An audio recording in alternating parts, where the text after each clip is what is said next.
சிவபெருமான் உண்மையில் பிறந்தவரா? அவர் எப்படி தோன்றினார் என்ற கேள்வி பலருக்கும் வரும். புராணக் கதைகள் படி சிவபெருமான் மனிதர்களைப் போல பிறந்தவர் அல்ல. அவர் ஆதி இல்லாததும் அந்தம் இல்லாததுமான பரம்பொருள் என்று கருதப்படுகிறார். ஒரு காலத்தில் பிரம்மா மற்றும் விஷ்ணு யார் பெரிய தெய்வம் என்று வாதம் செய்தார்கள். பிரம்மா உலகை படைத்தவர் என்பதால் தான் உயர்ந்தவர் என்று கூறினார். விஷ்ணு உலகை காப்பவர் என்பதால் தான் பெரியவர் என்று கூறினார். அந்த நேரத்தில் திடீரென்று அவர்களுக்கு முன் முடிவில்லாத ஒரு ஒளித் தூண் தோன்றியது. அது வானத்தையும் பூமியையும் தாண்டி அளவில்லாத உயரமும் ஆழமும் கொண்டதாக இருந்தது.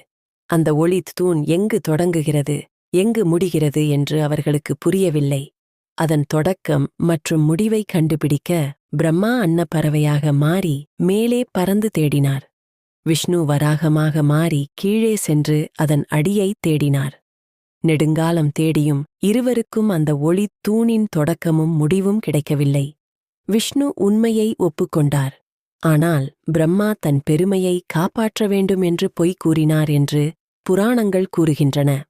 அப்போது அந்த ஒளித் தூணிலிருந்து சிவபெருமான் வெளிப்பட்டார். அவர் உண்மையை வெளிப்படுத்தி விஷ்ணுவை பாராட்டினார். இந்த நிகழ்வு லிங்கோத்பவம் என்று அழைக்கப்படுகிறது.